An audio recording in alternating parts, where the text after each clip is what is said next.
Baik, selamat pagi hiring partner, judges, instruktur Hacktivate, teman-teman serta teman-teman FTDS 14 ya.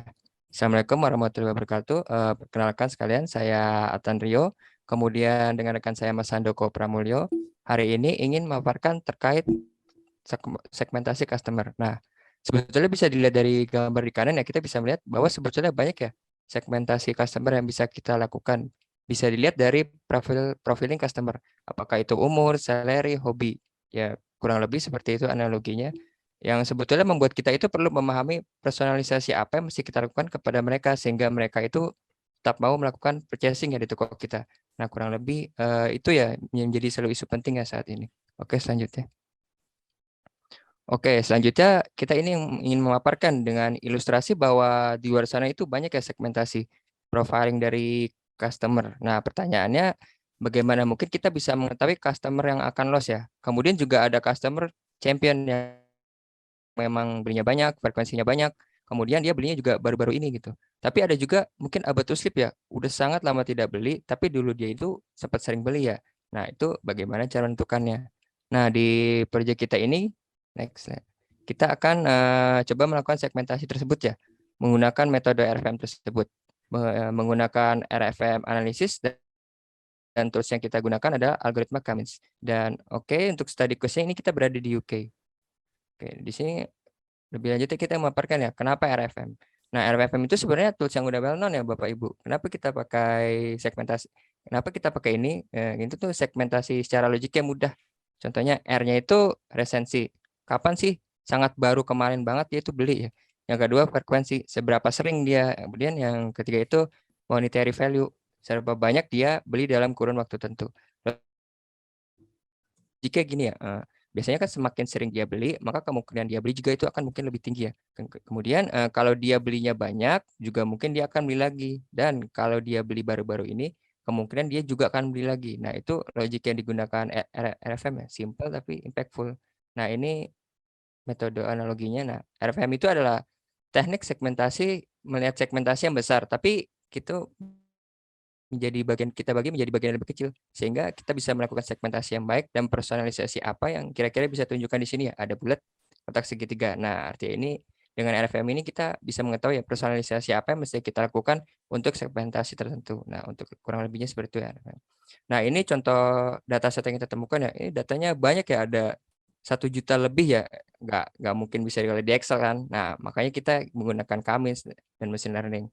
Yang kenapa menggunakan itu? Karena satu supaya optimasi. Yang kedua supaya interest similarity antar fiturnya itu bisa terpakai. Nah, di Excel itu kan nggak bisa ya pakai metode namanya interest similarity itu ya. Makanya pakai machine learning sama kami terus datanya itu bisa jadi lebih baik ya akurasinya dibandingkan teknik yang lebih non-native seperti Excel. Oke, untuk slide selanjutnya. Nah, kemudian kita ingin memaparkan ini setelah beberapa fakta ya dari pengolah data itu, mereka ini bisnisnya ternyata B2B, business to business bukan business to customer. Artinya grocer to grocer ya atau di sini bisa dibilangnya. Jadi bisa dilihat ya dari jumlah frekuensi yang dibelinya mereka itu besar. Terus stoknya juga yang banyak sekali yang dibeli ya. Bahkan ada customer yang istilahnya kulakan ya kalau di sini bahasanya, yang beli itu banyak banget. Nah, kemudian untuk slide selanjutnya. Baik. Mas Handoko. Nah, oke. Kemudian kita ini memaparkan ya atau menjelaskan, dilihat ya di sini bahwa top country-nya ini UK untuk memperjelas skop kita ini di UK untuk segmentasinya. Terus untuk salesnya pun dari tahun ke tahun bisa dilihat di kanan naik ya dari tahun ke tahun. Untuk selanjutnya. Nah, ini hasil setelah RFM conversion ya dari data raw. Nah, kelihatan ya resensinya itu banyak sekali yang belinya baru-baru ini. Terus untuk frekuensinya juga tinggi. Bisa dilihat cuman untuk monetary-nya juga kecil. Nah, jadi kami yakin ya di sini tuh bahwa bisnisnya itu B2B bukan B2C ya. Jadi itu grocer to grocer kalau bahasa sini. Ya, bisnis to bisnis. Oke, untuk slide selanjutnya saya serahkan kepada Kang Handoko. Baik, terima kasih Kang Adan Rio. Saya akan melanjutkan ya Bapak Ibu, teman-teman sekalian. Jadi di sini kita akan sedikit cerita ya terkait step-step yang sudah kita lakukan ya selama 1 minggu kurang lebih ya mengerjakan project bersama. Yang pertama kita melakukan data understanding terlebih dahulu ya, kita amati dulu datanya seperti apa.